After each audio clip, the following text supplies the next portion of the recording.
Chemistry में। और chemistry में हमारे पास जो चैप्टर है, देखो आज हम पहले केमिस्ट्री में मैं आपको जो हमारा फर्स्ट चैप्टर हम पढ़ रहे थे, मैटर इन और सराउंडिंग, मैटर इन और सराउंडिंग हम अपना चैप्टर पढ़ रहे थे केमिस्ट्री का। और उसमें मैंने मोस्ट ऑफ दी टॉपिक मैंने कवर कर लिए थे, और मैंने बोला था कि मैं एक क्लास और लूंगा इस चैप्टर में। तो अभी इस चैप्टर में हमारे पास चैप्टर में लास्ट में 2 क्वेश्चंस दिए हुए हैं, और ये क्वेश्चंस बहुत इंपॉर्टेंट है, ठीक है। लेकिन ये क्वेश्चंस जो लास्ट में हमें दिए हुए हैं, इन पे आने के पहले हमें बेटा पता होना चाहिए जरूर इवापोरेशन और एक प्रोसेस कंडेंसेशन। ये दोनों चीजें आई थिंक सबको पता होगा आप तो कि इवापोरेशन और कंडेंसेशन क्या होता है और दोनों में क्या डिफरेंस होता है। मैं थोड़ा सा आपको एक बार जरा सा बताता हूँ रिवीजन। हमने पढ़ा है बेटा एक प्रोसेस इवापोरेशन। इवापोरेशन में हमने पढ़ा कि इवापोरेशन एक, पहली बात सरफेस फेनोमेना है, हमने ये पढ़ा इवापोरेशन एक सरफेस फेनोमेना है। और हमने पढ़ा था कि इवापोरेशन जो होता है वो उसमें जो लिक्विड के पार्टिकल्स होते हैं, सरफेस के पार्टिकल्स, वो एटमॉस्फेयर से अपने सराउंडिंग से हीट एब्जॉर्ब करते हैं, ना कि हम उसको नीचे से बॉइलिंग करते हैं उसकी, ऐसा नहीं करते हैं। ये इवापोरेशन में ये जो पार्टिकल्स होते हैं सराउंडिंग से हीट लेते हैं, ये पता होना चाहिए जरूर। तो ये हीट एब्जॉर्ब लिखना नहीं बेटा, ये मैं बस रिवीजन बता रहा हूं। हीट एब्जॉर्ब फ्रॉम सराउंडिंग, ये हमें पता है इवापोरेशन के बारे में। और दूसरा मैं आपको बता रहा हूं कि दूसरा एक प्रोसेस है कंडेंसेशन। कंडेंसेशन कंडेंसेशन में हम जानते हैं कि कंडेंसेशन में हम जानते हैं कि क्या होता है कि गैस को अगर हम कूल करेंगे, गैस का टेम्परेचर कम करेंगे, तो वो कन्वर्ट हो जाता है लिक्विड में, इसको बोलते हैं कंडेंसेशन। तो ये दोनों चीजें पता होनी चाहिए हम चैप्टर में जो आगे अब पढ़ने जा रहे हैं। आप देखो ये दोनों जो क्वेश्चन अभी हम पढ़ेंगे, ये बहुत इंपॉर्टेंट क्वेश्चन है, आपको 3 मार्क्स में या 2 मार्क्स में मिल सकते हैं, ठीक है। आप देखो पहला क्वेश्चन है बुक का, ये चैप्टर के अंडर में ही थ्योरी में ही क्वेश्चन दिया हुआ है। पहला क्वेश्चन है why should we wear cotton clothes in summer. अब बेटा ये क्वेश्चन लिख लेंगे, ये क्वेश्चन लिख लो। क्वेश्चन है why should we wear cotton clothes in summer. In summer ये क्वेश्चन है कि why should be wear cotton clothes in summer, कि गर्मियों में हमें कॉटन क्लोथ्स क्यों पहनने चाहिए। तो आई थिंक बहुत से स्टूडेंट्स को, आप लोगों में से कुछ स्टूडेंट्स को क्लियर होगा, इस क्वेश्चन का आंसर पता होगा, और जिनको नहीं पता उनको मैं बता देता हूं। बेटा देखो क्वेश्चन है कि हमें कॉटन क्लोथ्स समर में क्यों पहनने चाहिए। तो बात यह है बेटा, देखो समर टाइम में हमें स्वेट ज्यादा निकलता है, पसीना ज्यादा निकलता है समर टाइम में। क्यों ज्यादा होता है स्वेटिंग? क्योंकि समर टाइम में क्या है कि हमें अपनी बॉडी के अंदर का टेम्परेचर, हमें अपनी बॉडी के अंदर का टेम्परेचर जो है उसको मेंटेन करके रखना है। और बॉडी के अंदर का टेम्परेचर अगर मेंटेन करके रखना है तो हम इसके लिए क्या करते हैं कि हम ज्यादा से ज्यादा वहां पे सांस, हमारा रेस्पिरेशन फास्ट होता है वहां पे, उस टाइम पे रेस्पिरेशन फास्ट होगा, तो जिसकी वजह से हमारे बॉडी से स्वेटिंग उस टाइम पे ज्यादा होती है, स्वेटिंग ज्यादा होती है उस टाइम पे, ठीक है। और स्वेटिंग जब होगी बॉडी से, स्वेटिंग होती है जब, तो क्या होता है कि जैसे कि स्वेटिंग हो रही है बॉडी पे, अब यहाँ पे पसीना अगर निकल रहा है, यहाँ पे स्वेट आ रहा है, तो क्या होगा कि ये जो यहाँ पे लिक्विड है, ये लिक्विड सराउंडिंग से और हमारी बॉडी से जो ऊपर लिक्विड आ गया, ध्यान दो बेटा समझो इसको, ये हमारी स्किन है,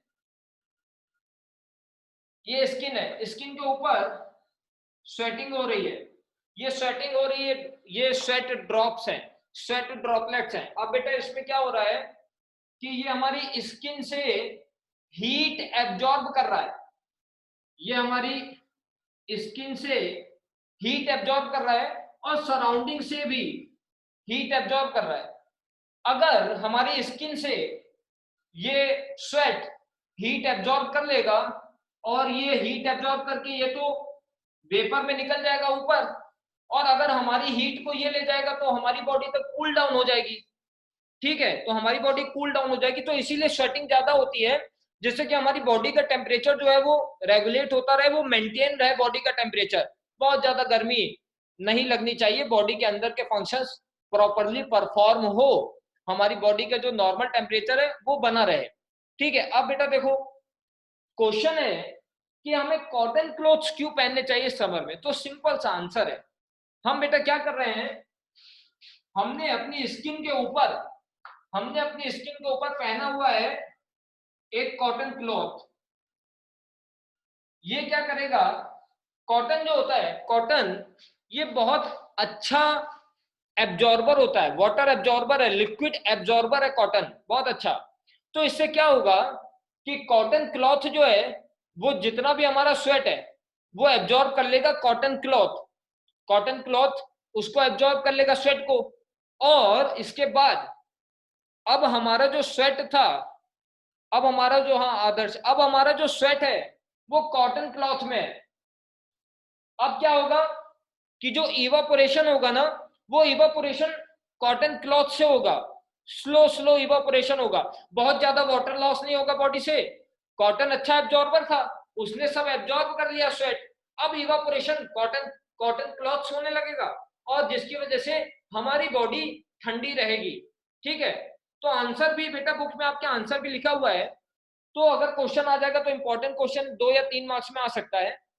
यहाँ बेटा मैं लिख देता हूँ 3 मार्क्स, 3 मार्क्स में क्वेश्चन आपको आ सकता है। नहीं नहीं, क्या नाम है, एक बच्चा है संजना, लेकिन मुझे एक पहले भी अपने पास संजना है। ठीक है, तो बेटा ठीक है, तो कॉटन क्लॉथ से होने लगेगा, क्वेश्चन का आंसर वहां बुक पे भी दिया हुआ है आपके, और मैं लिख देता हूं आंसर इसका। आंसर इसका यही है कि cotton is a good absorber of liquid, liquid का अच्छा एब्जॉर्बर है, and it absorbs sweat from our body, हमारी बॉडी से स्वेट को एब्जॉर्ब कर लेगा, and evaporation will take place from the cotton cloth से इवापोरेशन होने लगेगा, and it will leave our body cool, हमारी बॉडी को ये कूल रखेगा, ठंडा रखेगा। क्या सबको क्लियर है ये बात, जो इस क्वेश्चन का आंसर सबको क्लियर है, क्या क्वेश्चन है, क्या इसका आंसर है, क्लियर है बेटा, तो मैं आंसर लिख देता हूं, क्लियर है ना। ठीक है, ख्वाहिश ओके। अच्छा इंपॉर्टेंट क्वेश्चन है, ठीक है, मिल सकता है बेटा 3 मार्क्स में, इसको समझ लेंगे अच्छे से। कोई ऐसा हो बेटा जिसको नहीं समझ में आया तो बताए मुझे। ठीक है, सुजल, विवेक सुजल, बेटा क्लियर है ना, इंपॉर्टेंट क्वेश्चन है, लिखना जरूर, मिस नहीं करना क्वेश्चन, आ जाएगा अगर यूटी में या फेयरली में, कर लेना जरूर। ठीक है, क्लियर है सबको, आई थिंक आंसर लिख लेते हैं। We should wear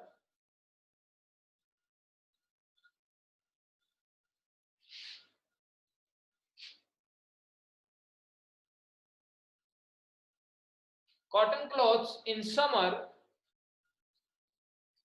cotton clothes in summer because cotton is a good liquid absorber,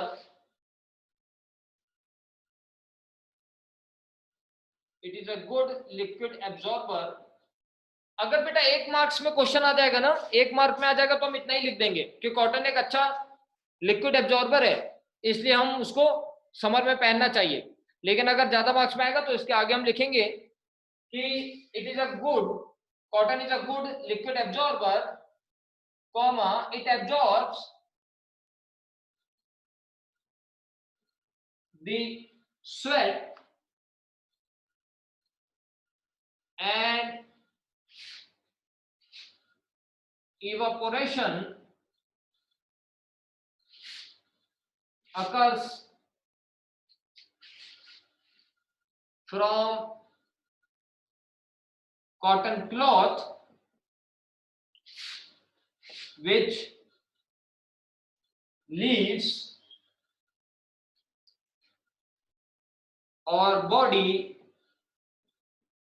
cool in summer. ठीक है, हो गया, इतना हो गया। लिख लो बेटा, आंसर लिख लो। नेक्स्ट क्वेश्चन पे आते हैं, आंसर लिख लो। और क्लियर है सबको? सुजल बताओ मुझे, क्लियर है कि नहीं? सुजल आंसर लिखो, जल्दी बताओ मुझे चैट पे, क्लियर है कि नहीं है? ठीक है, आदर्श हो गया। सुजल जल्दी बताओ, ठीक है, क्लियर है?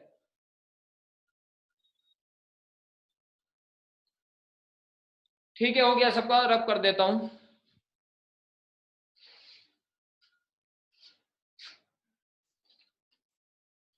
ठीक है हितेन, तन्मय, ठीक है।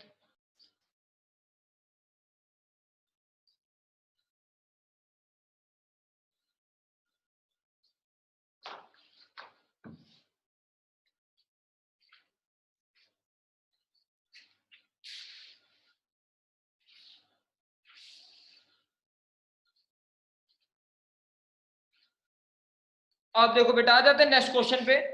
ये हमारे चैप्टर की जो थ्योरी है उसका लास्ट क्वेश्चन है। इसके बाद हम कुछ इंडेक्स क्वेश्चंस डिस्कस करेंगे, ठीक है? अब देखते हैं। नेक्स्ट क्वेश्चन दिया है बुक में। नेक्स्ट क्वेश्चन लिखा हुआ है, why do we see water droplets on the outer surface of a glass containing ice cold water? लिख देता हूं बेटा, क्वेश्चन लिख लो सारे लोग, लिख लो। क्वेश्चन है, why do we see water droplets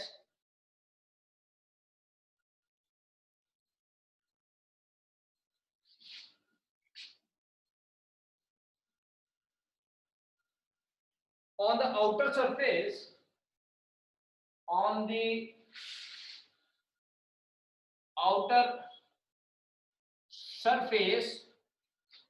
of a glass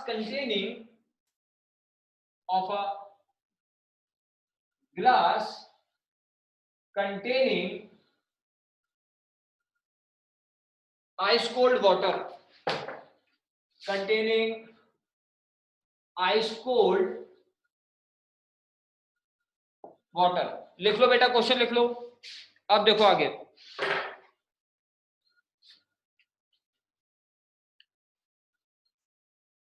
तो क्वेश्चन है बेटा, क्वेश्चन है कि वाटर है एक ग्लास में, इस ग्लास में, ठीक है अनुराग, इस ग्लास में आइस कोल्ड वाटर है। कह रहा है अगर ऐसा होता है कि किसी ग्लास में आइस कोल्ड वाटर है, तो कह रहा है कि उसके सरफेस पे हमें वाटर ड्रॉपलेट्स मिलते हैं। कह रहा है कि ऐसा क्यों हो रहा है कि हमें यहाँ पे वाटर ड्रॉपलेट्स मिल रहे हैं, वाटर के ड्रॉपलेट्स। अब ऐसा तो है नहीं कि वो जो अंदर वाटर है, ऐसा तो नहीं है कि वो जो अंदर वाटर है वो इस सरफेस के बाहर आ जा रहा है, ऐसा तो नहीं हो रहा है। अब समझते हैं कि यहाँ पे क्या हो रहा है। तो बेटा यहाँ पे जो प्रोसेस हो रहा है, उस प्रोसेस का नाम है कंडेंसेशन। बिल्कुल सही है ख्वाहिश, बिल्कुल सही है। उस प्रोसेस का नाम है कंडेंसेशन। कंडेंसेशन हमने पढ़ा था कि कंडेंसेशन में क्या होता है कि अगर हम गैस को, ये लिखना नहीं बेटा, अभी हमने पढ़ा था कि गैस को अगर हम कूल डाउन करते हैं, गैस को अगर हम कूल करेंगे तो वो कन्वर्ट हो जाता है लिक्विड में, ठीक है? अब देखो बेटा, समझो बहुत अच्छे से कि हो ये रहा है, यहाँ पे ये प्रोसेस परफॉर्म हो रहा है कंडेंसेशन। कैसे हो रहा है देखो, इस पे इस गिलास में आइस कोल्ड वाटर था, इस गिलास में आइस कोल्ड वाटर था, जिसकी वजह से क्या हो रहा था कि इस गिलास का जो सरफेस है, वो सरफेस बहुत कूल सरफेस हो गया था, बहुत ठंडा हो गया था वो, ठीक है, क्योंकि अंदर आइस कोल्ड वाटर था, जिसकी वजह से ये सरफेस बहुत कोल्ड सरफेस है, ये बहुत ठंडा है। अब देखो ये वाटर जहां पे गिलास रखा हुआ है उसके सराउंडिंग में वाटर वेपर्स हैं, वाटर वेपर्स है ना, ह्यूमिडिटी होती है, सब जगह पे ह्यूमिडिटी होती है जरूर, कहीं पे कम कहीं पे ज्यादा। तो यहाँ पे ये हो रहा है कि इसके आसपास जो है ये वाटर वेपर्स हैं, वाटर वेपर, और ये जो वाटर वेपर है सराउंडिंग में, ये जो सराउंडिंग में वाटर वेपर्स हैं इनका टेम्परेचर तो ठंडा नहीं है, क्योंकि अगर ये अभी वेपर फॉर्म में है ना, ये गैस के फॉर्म में है, अगर इसका टेम्परेचर ठंडा होता बहुत ज्यादा तो ये लिक्विड फॉर्म में होता, तब तो ये गैस फॉर्म में नहीं होता। ये वाटर वेपर क्यों बना है, क्योंकि ये बहुत ज्यादा हीट एब्जॉर्ब कर चुका है, तभी ये वाटर लिक्विड से गैस में कन्वर्ट हो गया, वेपर में कन्वर्ट हो गया, ठीक है। तो इन इन वेपर्स का इन वेपर्स का जो इन वेपर्स का जो टेम्परेचर है वो हाई है, ये वेपर्स गर्म है, वार्म है। अब ये हो रहा है, ध्यान से देखो, ये वाला जो सरफेस है ये ठंडा है और ये वेपर गर्म है। जब जब ये वेपर, वाटर वेपर इस सरफेस के कांटेक्ट में आएगा, जब बेटा जब ये वाटर वेपर जो गर्म था, हॉट था, वो इस सरफेस के, कोल्ड सरफेस के कांटेक्ट में जब ये आएगा तो यही होगा कि जो हॉट गैस था, हाँ ईशान, गुड इवनिंग बेटा। देखो जो हॉट गैस था ये हॉट वाटर वेपर है, ये कोल्ड सरफेस के कांटेक्ट में आ गया, हॉट गैस कोल्ड सरफेस के कांटेक्ट में आ गई तो वो वेपर कन्वर्ट हो गया लिक्विड में, इसीलिए यहाँ पे वाटर के ड्रॉपलेट्स हैं।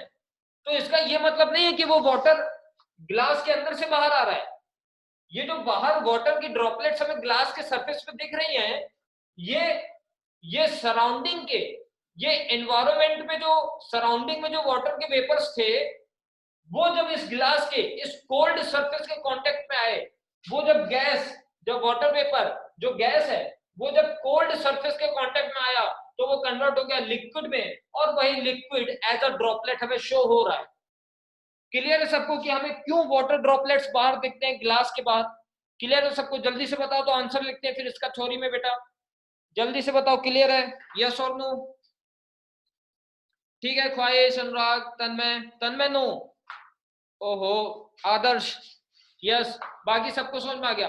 तन्मय जल्दी से बताता हूं, एक बार ध्यान दो, ये देखो जल्दी से, देखो क्वेश्चन था बेटा, क्वेश्चन था तन्मय क्वेश्चन था कि why do we see water droplets on the outer surface of glass containing ice cold water. कह रहा है कि अगर एक गिलास में ठंडा पानी है, आइस कोल्ड वाटर है एक गिलास के अंदर, तो कह रहा है कि उसके सरफेस पे हमें वाटर के ड्रॉपलेट क्यों मिलते हैं? तो बेटा सिंपल सा आंसर है कि ये हमें मिल रहा है due to a process called condensation. Condensation की वजह से हमें मिल रहा है। कंडेंसेशन क्या होता है?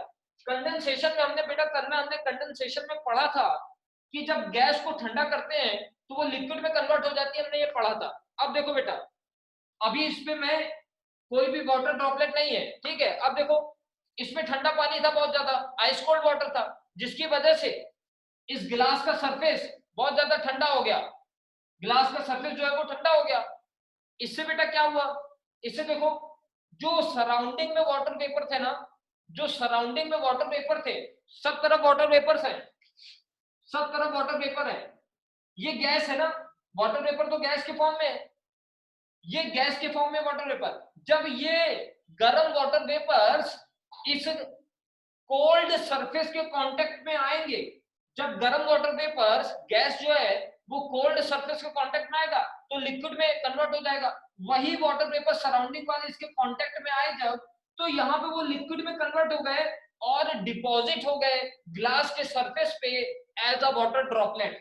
ये इस तरह से यहाँ पे डिपॉजिट हो जाएगा। तो कौन सा प्रोसेस हो रहा है? कंडेंसेशन प्रोसेस हो रहा है। अगर एक मार्क में क्वेश्चन आ जाएगा तो हम सिर्फ इतना लिखेंगे, due to condensation it occurs. ये जो हो रहा है, वाटर ड्रॉपलेट दिख रहे हैं, ये कंडेंसेशन की वजह से हो रहा है। लेकिन 3 मार्क्स में अगर आ जाएगा तो मैं आंसर लिखवा देता हूं, वही आप लिखेंगे। तन्मय क्लियर हो गया क्या? एक बार बताना मुझे, तन्मय क्लियर है? ठीक है, इसका आंसर बेटा लिख लेते हैं 3 मार्क्स में। क्वेश्चन इंपॉर्टेंट है बेटा, लिख लो प्लीज, लिख लो 3 मार्क्स, लिख लो 3 मार्क्स में मिल सकता है। ठीक है, आंसर लिख लेते हैं इसका। Answer, we see water droplets on the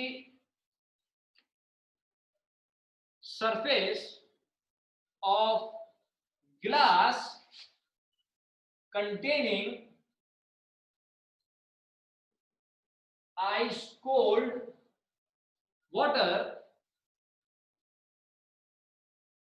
due to condensation, due to condensation. ये तो हो गया आंसर। अगर 1 मार्क में क्वेश्चन आ जाएगा तो ये है आंसर, लेकिन 3 मार्क्स में आ जाएगा तो हमें इसको एक्सप्लेन और करना पड़ेगा। लिख लेते हैं, कंडेंसेशन की वजह से ऐसा हो रहा है, और एग्जैक्टली हो क्या रहा है देखो, the water vapours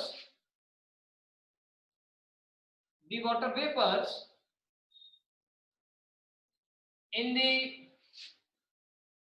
surrounding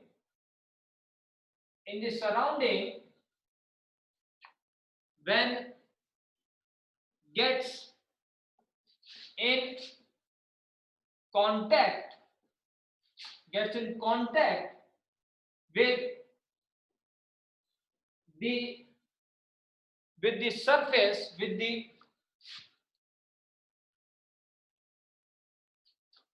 the surface of glass, with the cold surface, लिख देता हूं बेटा, यहां कोल्ड लिख लेंगे, cold, with the cold surface, जरूर लिख लेना, with the cold surface of glass, then they deposit as droplets on the surface। ठीक है, ये पूरा आंसर हो गया 3 मार्क्स में। अगर 1 या 2 मार्क्स में आ जाएगा तो कंडेंसेशन भी सही है, उतना ही काफी रहेगा। ठीक है, हो गया, इतना हो गया, आगे आते हैं।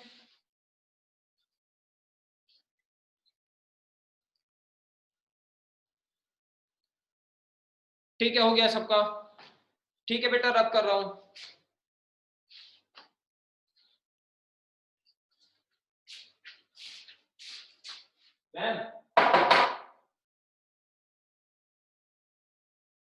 ठीक है, ठीक है बेटा, रब कर रहा हूं।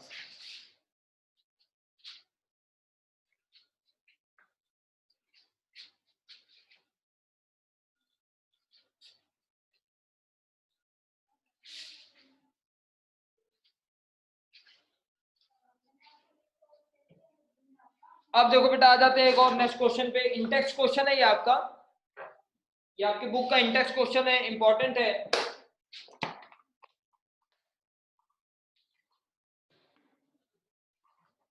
क्वेश्चन है बेटा कि, इंपॉर्टेंट क्वेश्चन है कि how does the water kept in an earthen pot become cool during summer? Question लिख लेते हैं बेटा।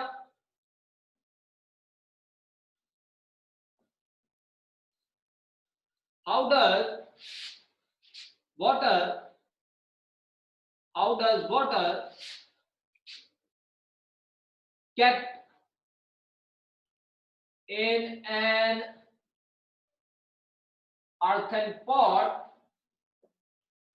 kept in an earthen pot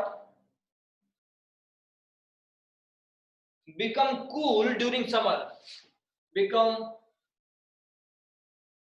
cool during summer।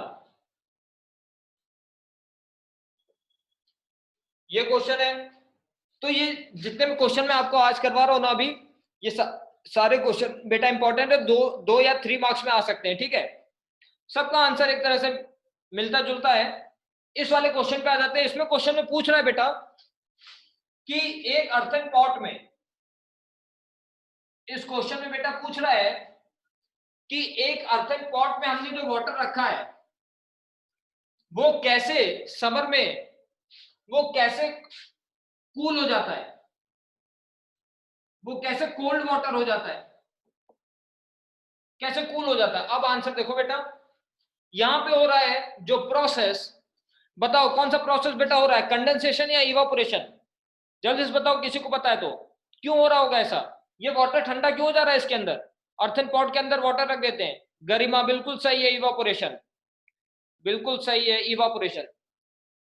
ठीक है अनुराग, ठीक है तन्मय, बिल्कुल सही है, ठीक है हितेन, ठीक है, सबको पता है बेटा। देखो मैं भी थोड़ा आपको बताता हूं क्यों हो रहा है ऐसा, क्योंकि बेटा 3 मार्क्स में अगर आ जाएगा क्वेश्चन तो हमें लिखना होगा, है ना। चलो ठीक है, देखते हैं। अब देखो बेटा ध्यान से, ये अर्थन पॉट है, ये बना हुआ है सॉइल का, ये सॉइल का बना हुआ है। अगर ये सॉइल का बना हुआ है तो इसका जो सरफेस है, इसका जो सरफेस है उसमें पोर्स हैं, उसमें बहुत टाइनी पोर्स हैं, बहुत टाइनी होल्स हैं, बहुत टाइनी होल्स हैं इस पे।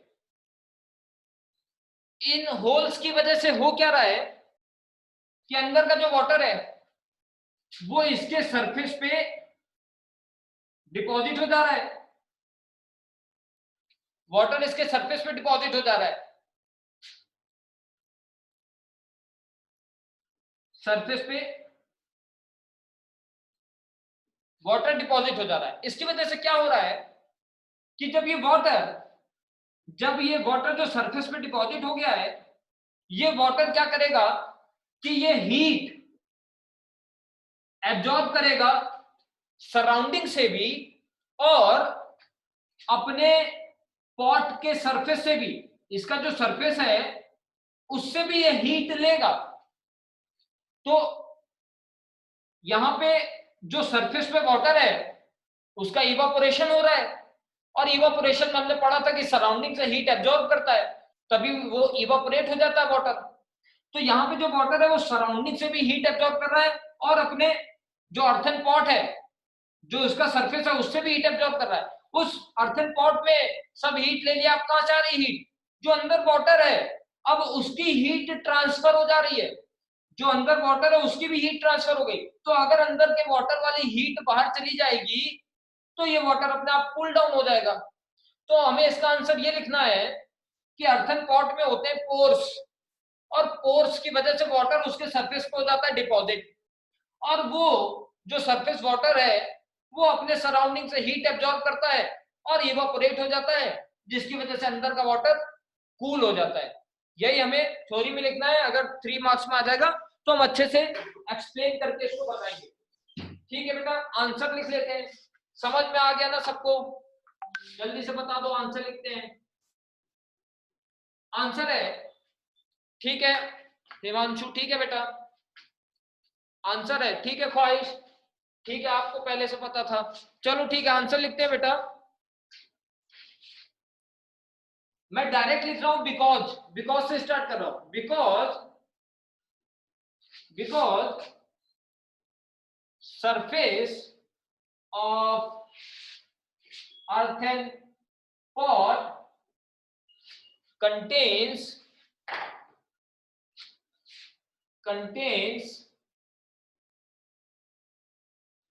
tiny pores in it। Tiny pores होते हैं सरफेस पे, अर्थन पॉट का जो सरफेस उसमें टाइनी पोर्स होते हैं, जिसकी वजह से वाटर जो है उसके सरफेस पे डिपॉजिट हो जाता है। In it, due to which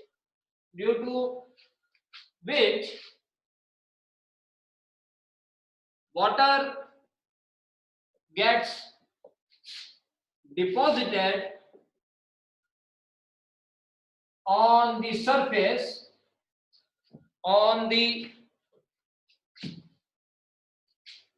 water gets deposited on the surface and when it gets evaporated,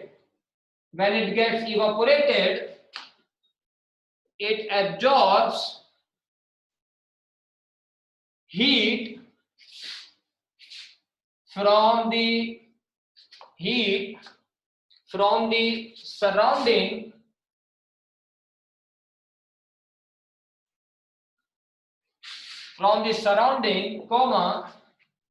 leaving the water inside cool. अंदर का पानी जब वो हीट एब्जॉर्ब कर लेगा इवापोरेशन के लिए तो अंदर का पानी कूल डाउन हो जाएगा. लिख लो बेटा. फिर और कोई एक दो और क्वेश्चन देखते हैं, कोई इंपॉर्टेंट.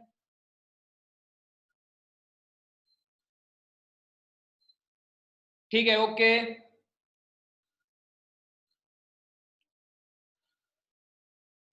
ओके रितिका.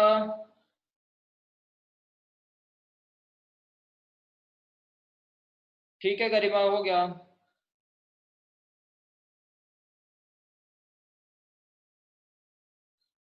ठीक है ईशान. आ जाते हैं नेक्स्ट क्वेश्चन पे. ठीक है, आई होप सबने लिख लिया होगा अब तक. नेक्स्ट क्वेश्चन पे आ जाते हैं.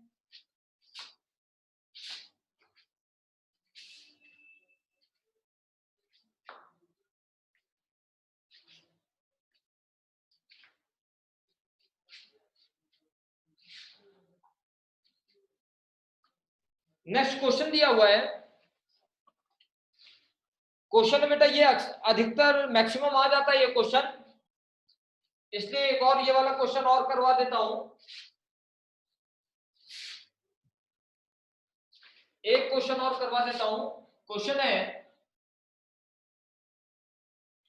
है कि why does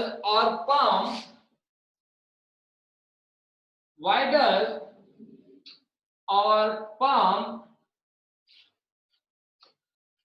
feel cold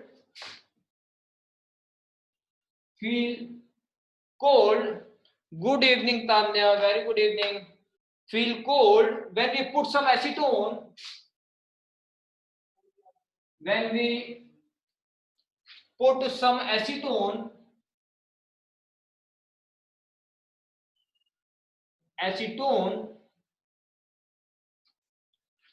और पेट्रोल और परफ्यूम ऑन इट, और पेट्रोल. हाँ सही है बेटा, ख्वाहिश सही है बिल्कुल. सम एसीटोन और पेट्रोल और परफ्यूम ऑन इट. क्वेश्चन पूछ रहा है बेटा, क्वेश्चन पूछ रहा है कि अगर हम अपने पाम पे पेट्रोल या पेट्रोल या परफ्यूम, ठीक है, और या फिर एसीटोन यहाँ पे पुट करते हैं, तो हमें जो पाम होगा वो ठंडा लगेगा, हमें कोल्ड फील होगा. ठीक है, कोल्ड फील होगा. आंसर ये है बेटा. एक चीज देखो बेटा, कुछ लिक्विड ऐसे होते हैं जिनको हम बोलते हैं कि वोलाटाइल है. वोलाटाइल का मतलब होता है, देखो नॉर्मल रूम टेम्परेचर कितना होता है, कोई बता सकता है बेटा? जल्दी से बताओ जरा कि हमारा नॉर्मल जो रूम टेम्परेचर होता है, नॉर्मल रूम टेम्परेचर कितना है? रूम टेम्परेचर नॉर्मली हम कितना मानते हैं?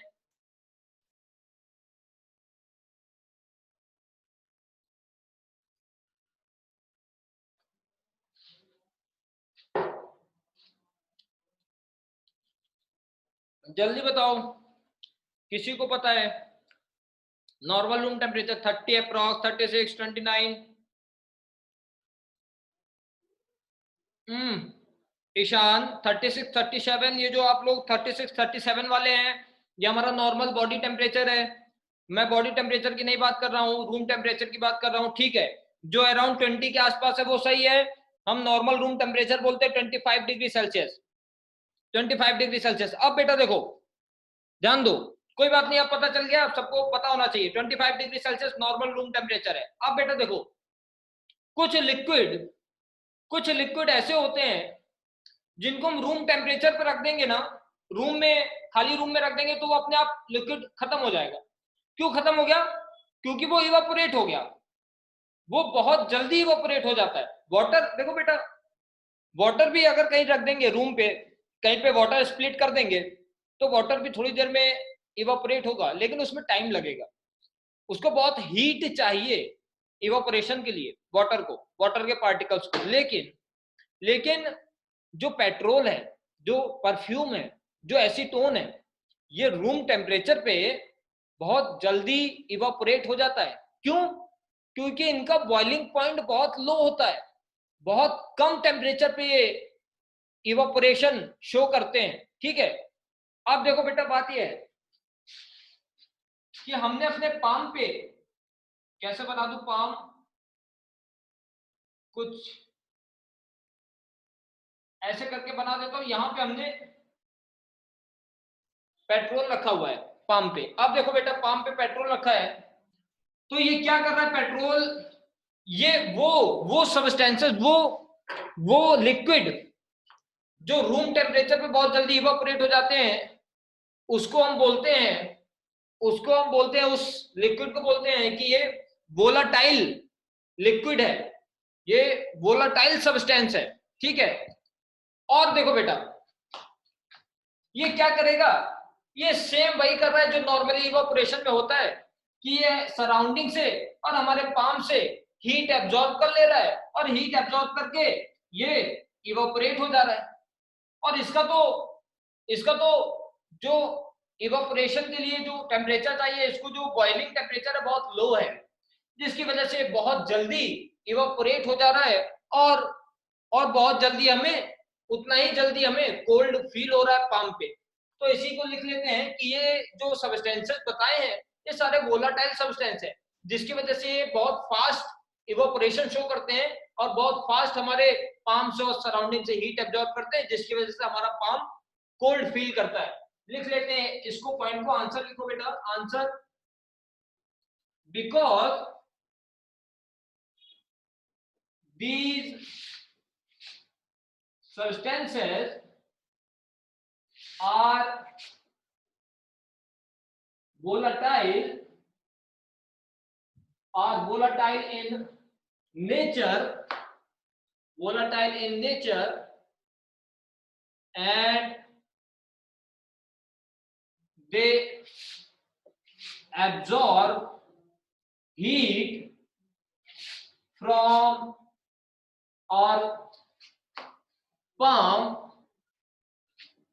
to get evaporate, to get evaporate, to get evaporate, and leaving our palm cold.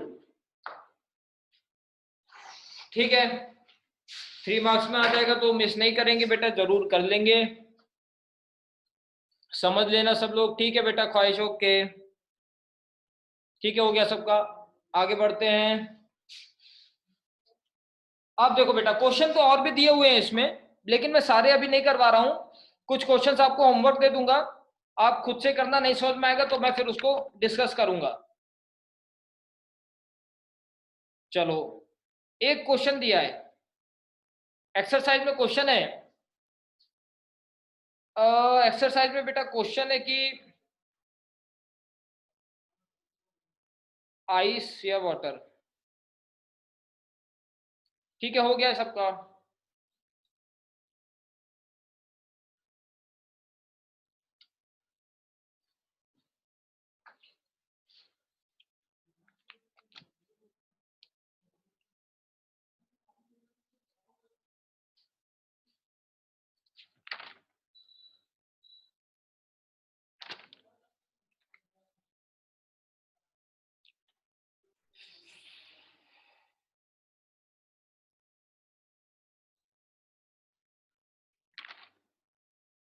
चलो ठीक है, एक क्वेश्चन ये वाला मुझे बताओ जरा, आपको मैं पहले भी करवा चुका हूं बेटा। क्वेश्चन एक बताना ये वाला कि पहले तो ये वाला बताओ कि कन्वर्ट करना है बेटा, कन्वर्ट करो जरा 293 केल्विन को, 293 केल्विन को बेटा कन्वर्ट करो जरा सेल्सियस में, डिग्री सेल्सियस में बताओ बेटा जरा कितना होगा।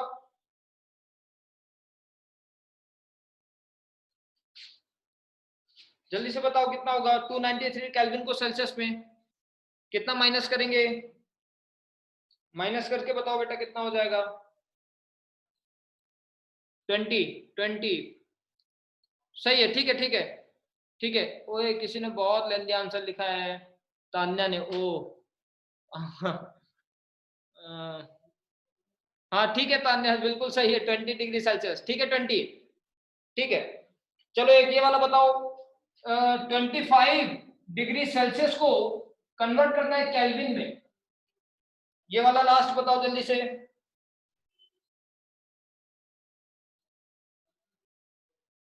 हाँ कितना बता रहे हो, 298, 25 और 293, बिल्कुल सही है, 298 बिल्कुल सही है। चलो ठीक है, सबको पता है, ठीक है।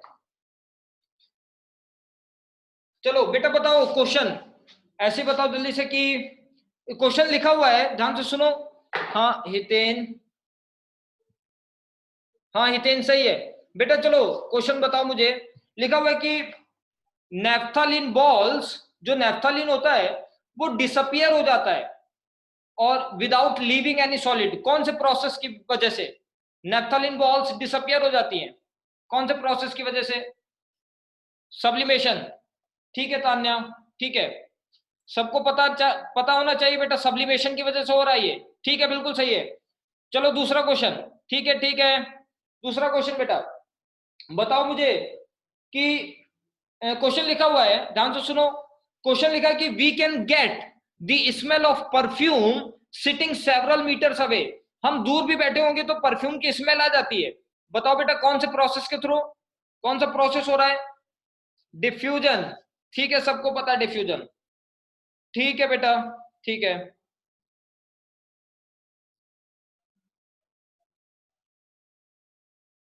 ठीक है डिफ्यूजन की वजह से हो रहा है, ठीक है।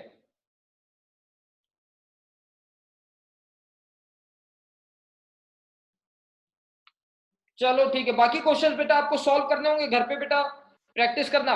ये वाला डायग्राम जो है ना, ये डायग्राम है, ये वाला, ये डायग्राम इंपॉर्टेंट है, आपके पेपर में बेटा बना हुआ आएगा ऐसे ही, और ABCD आपको लिखना होगा, ये फाइनल में आ जाता है ये वाला डायग्राम, तो इसको याद रखना है। ये वाला डायग्राम मुझे, आपका होमवर्क है ये वाला डायग्राम, ठीक है। आपके पास बुक नहीं भी होगी तो PDF से देख लेना, ठीक है। ये वाला डायग्राम इंपॉर्टेंट है। चलो ठीक है, अब आ जाते हैं चैप्टर के लास्ट दो टॉपिक पे, ये वाला plasma and boss Einstein condensate. चलो ठीक है, लास्ट टॉपिक पे आ जाते हैं चैप्टर के।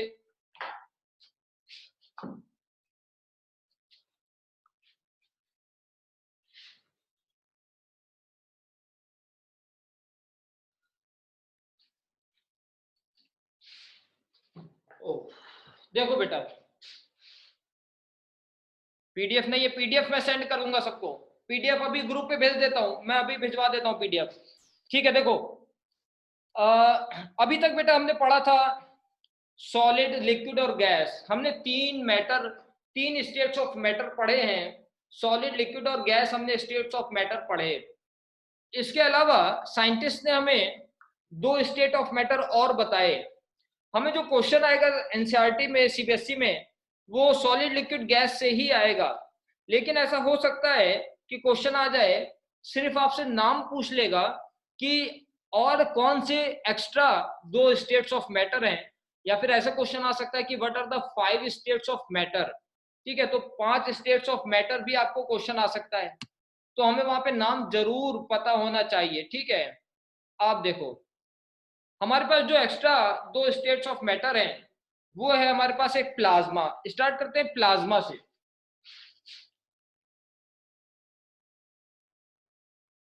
प्लाज्मा, अब बेटा ध्यान से सुनो, देखो क्या होता है बेटा कि हमने गैस पढ़ा था, हमने एक मैटर, स्टेट ऑफ मैटर पढ़ा, हमने पढ़ा गैस, जैसे कि ये है गैस, ये गैसियस स्टेट ऑफ, ये एक बॉक्स है, और इसके अंदर मैंने गैस फिल की है, इसके अंदर गैस है, मैंने मान लिया कि ये जो गैस है ये हाइड्रोजन गैस है, मैं कह रहा हूं कि ये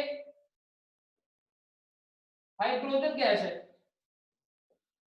ये हाइड्रोजन गैस है। अब देखो ये हाइड्रोजन गैस है, अगर इस बॉक्स के अंदर मैं कह रहा हूं कि हाइड्रोजन गैस है, तो इसमें जितने भी पार्टिकल्स होंगे ये सारे के सारे हाइड्रोजन गैस के ही पार्टिकल हैं, ठीक है, हाइड्रोजन गैस के पार्टिकल हैं। फॉर एग्जांपल मैं बोलूं कि इसके अंदर हीलियम गैस है, अगर मैं कह रहा हूं कि इसके अंदर हीलियम गैस है, तो जितने भी पार्टिकल्स हैं ये सारे हीलियम गैस के पार्टिकल हैं, ठीक है। और देखो,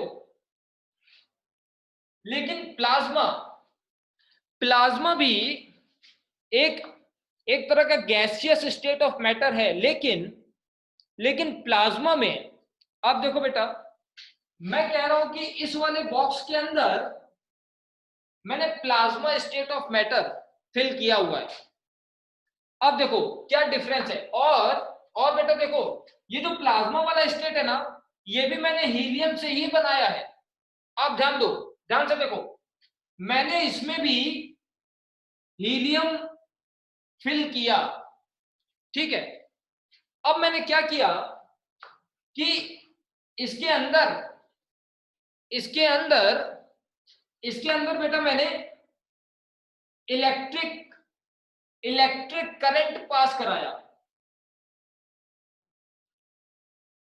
इसके अंदर मैंने इलेक्ट्रिसिटी पास करवाई।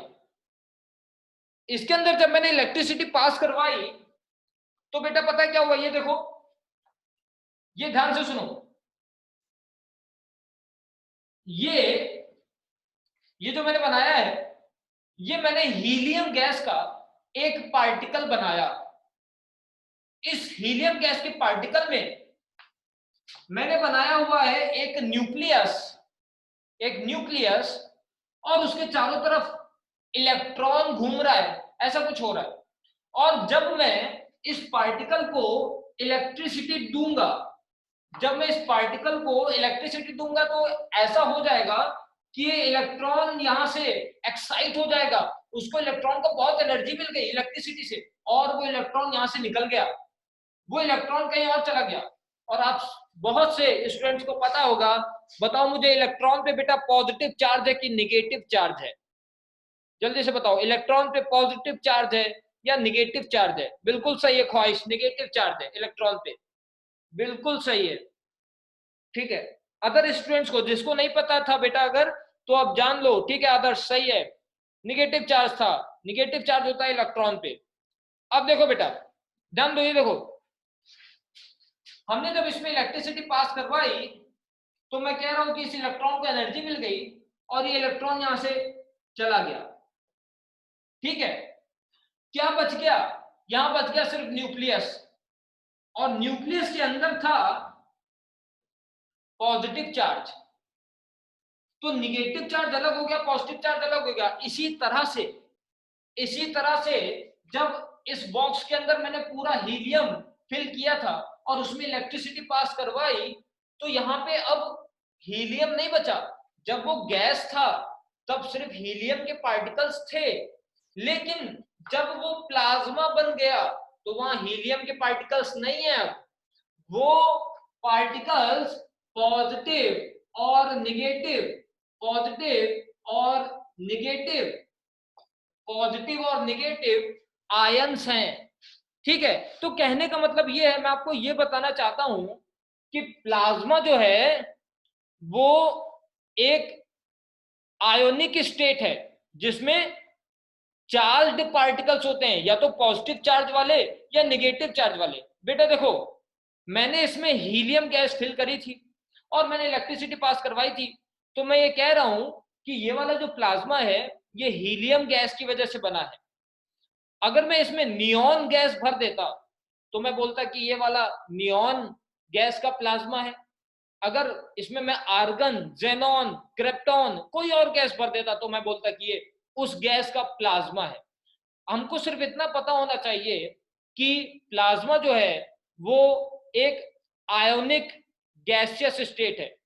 चार्ज्ड गैस का जो चार्ज्ड पार्टिकल्स होंगे वो प्लाज्मा स्टेट होता है। आपको बहुत ज्यादा बेटा एक्सप्लेन करने नहीं आएगा, लेकिन आपको नाम सिर्फ जरूर पता होना चाहिए, और जिसको समझ में आ रहा है उसको पता चल गया है प्लाज्मा। अब देखो बेटा, ये जो प्लाज्मा है स्टेट, ये हमें नॉर्मली नहीं दिखाई देता है, प्लाज्मा स्टेट हमें नॉर्मली नहीं मिलता है। लेकिन लेकिन बेटा, जो हमारे ट्यूबलाइट होता है, जो हमारा बल्ब है, इसमें ये ग्लो करता है, ये चमकता है।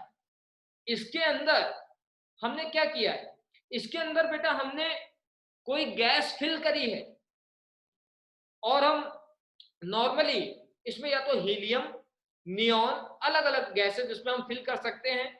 हम नॉर्मली इसमें हीलियम गैस फिल करते हैं।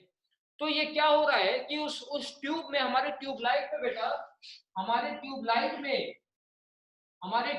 में अंदर हमने लगाया हुआ है, यहां पे हमने लगा दिया है बैटरी, और बैटरी के थ्रू हमने उसमें अंदर इलेक्ट्रिसिटी पास करी।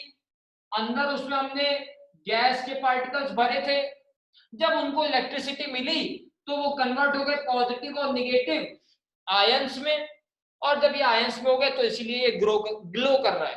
कहने का मतलब है कि हमें नॉर्मली सब जगह पे प्लाज्मा नहीं मिलता है, लेकिन लेकिन हम स्टार्स में, हमारे बल्ब्स में, जो हम इलेक्ट्रिक बल्ब्स यूज करते हैं, इसके अंदर जो मैटर है, इसके अंदर जो स्टेट है, उसको हम बोलते हैं प्लाज्मा स्टेट। और इस प्लाज्मा स्टेट को एक्सपेरिमेंटली प्रूव किया था विलियम क्रूक्स ने। ठीक है, चलो अब समझ में आया सबको प्लाज्मा क्या होता है। नाम जरूर पता होना चाहिए कि ये सॉलिड लिक्विड गैस के अलावा एक और स्टेट ऑफ मैटर है प्लाज्मा।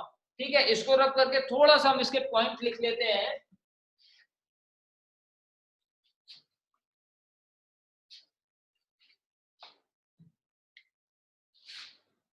लिख देता हूं, it is the charged form of gases, charged form of gases found in stars and fluorescent tubes। जो ये बल्ब्स हैं, ट्यूबलाइट्स हैं, है ना, जो जो चमक रहे हैं, उसके अंदर और स्टार्स के अंदर ये हमें प्लाज्मा स्टेट ऑफ मैटर वहां पे मिलता है। और लिख देता हूं, डिस्कवर्ड बाय विलियम क्रूक्स। ठीक है, प्लाज्मा में काफी है बेटा, कुछ पता होगा आपको, नहीं पता होगा, पहला वाला पॉइंट जरूर पता होना चाहिए। और ये नाम इंपॉर्टेंट है, it is the fourth state of matter. लिख लो, लास्ट डिस्कस करते हैं लास्ट स्टेट ऑफ मैटर, जिसका नाम है बोस-आइंस्टाइन कंडीशन, हाउ द स्टार्स। ठीक है बेटा, हम सिर्फ ना इलेक्ट्रिसिटी से ही नहीं इसको चार्ज कर सकते हैं। अगर हम टेम्परेचर भी बढ़ाते हैं, टेम्परेचर हाई करते हैं, तब भी हम इसको चार्ज हम गैसेस को चार्ज कर सकते हैं। मतलब कहने का ये है कि हमें गैस को चार्ज करने का मतलब है कि हमें उसके अंदर जो इलेक्ट्रॉन है उसको हटा देंगे, गैस के अंदर से जो पार्टिकल में इलेक्ट्रॉन है उसको हटा देंगे तो वो निगेटिव चार्ज बन जाएगा, जो प्रोटॉन है वो पॉजिटिव चार्ज बन जाएगा। तो सिर्फ इलेक्ट्रिसिटी से ही नहीं ऐसा हो सकता है, हम टेम्परेचर को भी वेरी करते हैं, कम ज्यादा करते हैं, तब भी हम गैसेस को चार्ज कर सकते हैं। तो स्टार्स में जो ये हो रहा है वो टेम्परेचर की वजह से हो रहा है, बहुत हाई टेम्परेचर की वजह से हो रहा है।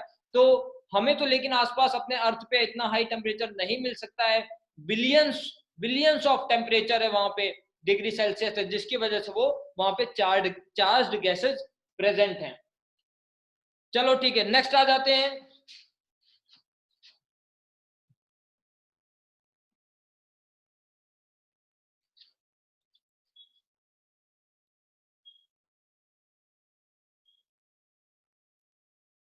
प्लाज्मा टीवी, प्लाज्मा टीवी बेटा आई ऐसे तो मुझे पता नहीं है किस चीज की बात है प्लाज्मा टीवी, मैं देख के बताऊंगा, लेकिन प्लाज्मा टीवी अगर अलग से दिखाया है तो वो प्लाज्मा टीवी नहीं होगा। आई होप कि ऐसा हो सकता है कि किसी ट्यूब के अंदर, तान्या किसी ट्यूब के अंदर, हाँ तान्या किसी ट्यूब के अंदर हम क्या करें कि किसी ट्यूब के अंदर हम बेटा क्या करें कि यहाँ पे गैस फिल करते हैं। मैं कह रहा हूं कि इतने पोर्शन में मैंने हीलियम फिल कर दिया और इतने पोर्शन में मैंने नियॉन गैस फिल करी, या फिर क्रिप्टॉन गैस फिल करी, या फिर कोई दूसरी गैस जेनॉन या आर्गन, मैंने अलग अलग जगह पे अलग अलग गैस फिल करी। अब बेटा मैं क्या करूं कि इस ट्यूब के अंदर जो मैंने फिल किया है, अब मैं इसको इलेक्ट्रिसिटी अगर दूंगा ना, तो ये होगा कि अलग अलग गैस जो है वो अलग अलग कलर शो करेगा। ये बेटा इसका हम यूज करते हैं, इसका हम यूज करते हैं जो साइन बोर्ड्स होते हैं ना हमारे, साइन बोर्ड्स लाइक जो जो आपने बहुत चमकते हैं जो बोर्ड, जैसे कि फॉर एग्जांपल प्रेरणा एजुकेशन का जो बोर्ड है, जो सैमसंग वाला बोर्ड है, ठीक है, जो साइन लगे होते हैं लाइक नाइकी, ठीक है, तो इसके अंदर जो हमें मिलता है अलग अलग कलर क्यों मिल रहा है, क्योंकि अलग अलग गैस फिल है। तो हो सकता है कि उसी से ही, हाँ उसी से ही बेटा हमें इसके अंदर इसको प्लाज्मा टीवी, आई होप कि ऐसा ही हो। मैं एक बार आपको फिर से इसके बारे में बताऊंगा, एक बार देख के कि क्या है प्लाज्मा टीवी, आपको स्कूल में क्या बताया गया है। ठीक है, प्लाज्मा में इतना था, आगे आ जाते हैं। लास्ट है हमारा जो मैटर का स्टेट ऑफ मैटर है, वो है बोस आइंस्टाइन कंडेंसेट। ये था फोर्थ स्टेट ऑफ मैटर, और हम लास्ट पढ़ रहे हैं अब fifth state of matter, Bose Einstein condensate. इसको हम BEC भी बोलते हैं, बोस आइंस्टाइन कंडेंसेट। अब बेटा देखो, हमें पता है एक बात, देखो हमें पता है कि अगर हम बेटा गैस को, लिखना नहीं ये वाला, अगर हम बेटा गैस को कूल करते हैं ना, तो हमें पता है वो कन्वर्ट हो जाता है लिक्विड में।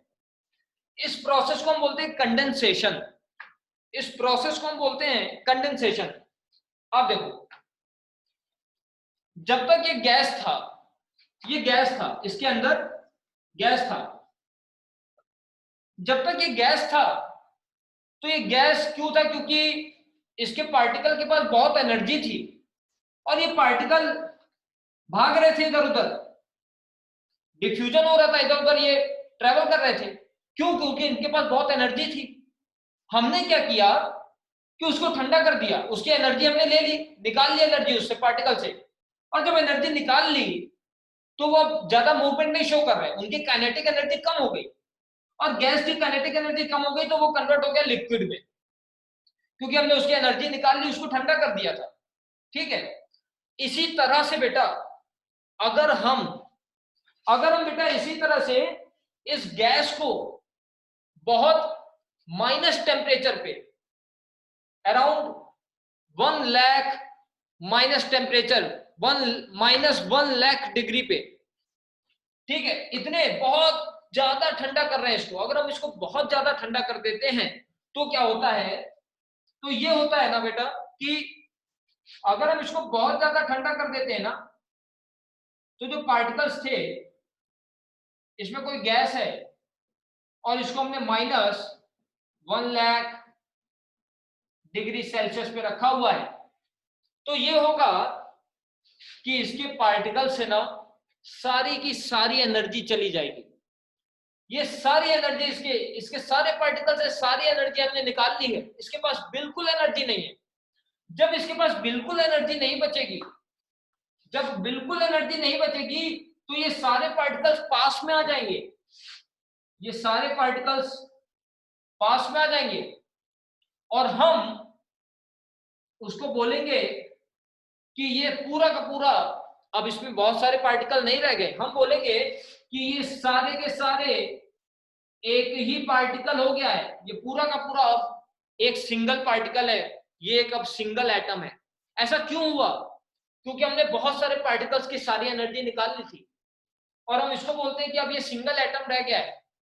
तो ऐसा नॉर्मली हमें नहीं मिलता है, ये experimentally state of matter discover किया था सत्येंद्र नाथ बोस ने और आइंस्टाइन, सर आइंस्टाइन ने और सत्येंद्र नाथ बोस ने, इन दोनों ने इसको एक्सपेरिमेंटली बनाया था इस स्टेट ऑफ मैटर को। जब उन्होंने गैस को रखा बहुत लो टेम्परेचर पे, जब गैस के पार्टिकल्स की सारी एनर्जी निकाल ली तो उन्हें ऐसा दिखा कि वो पूरा का पूरा, वैसे तो बेटा देखो लिक्विड, वैसे हम क्या करेंगे, गैस को लिक्विड में कन्वर्ट कर देंगे और लिक्विड को कूल करेंगे तो वो सॉलिड में कन्वर्ट हो जाएगा। लेकिन अगर आइस है, फॉर एग्जांपल हमने लिक्विड को ठंडा किया और हमने आइस में कन्वर्ट कर दिया, उसको आइस में कर दिया, अगर हमने आइस बना भी दी तो आइस के अंदर तो बहुत सारे वाटर के पार्टिकल्स हैं, लेकिन ये जो बोस आइंस्टाइन कंडेंसेट है, इस वाले पार्टिकल्स, जितने भी पार्टिकल थे, जब इनकी एनर्जी हमने निकाल ली ना तो अब इसमें बहुत सारे पार्टिकल नहीं रह गए। हम कह रहे हैं कि सारे के सारे एक ही पार्टिकल बना रहे हैं, ठीक है। तो बहुत लो टेम्परेचर पे अगर हम गैस को रखते हैं तो वो गैस कन्वर्ट हो जाती है बोस आइंस्टाइन कंडेंसेट में। वो एक तरह का वहां पे कंडेंसेशन हो जाता है जो सारे के सारे पार्टिकल्स को एक सिंगल एटम में कन्वर्ट कर देते हैं और उस सिंगल एटम को हम बोलते हैं कि now this is a super atom, और वो हमारा होता है बोस आइंस्टाइन कंडेंसेट। पहले तो लिख देते हैं किसने डिस्कवर किया था, होता क्या लिख देते हैं, it forms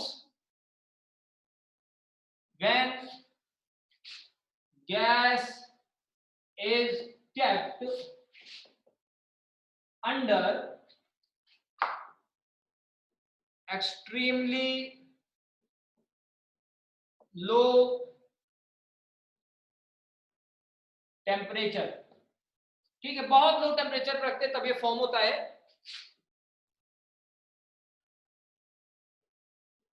discovered by Satyendra Nath Bose and Einstein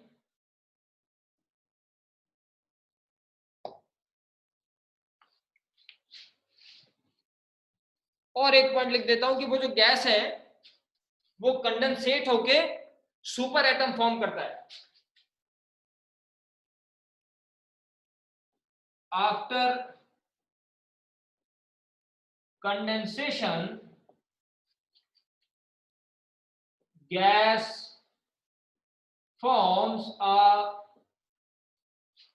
super atom, एक सुपर एटम गैस फॉर्म करता है और उसको हम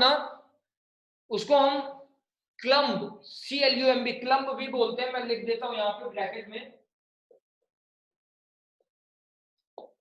CLUMB क्लम्ब बोलते हैं।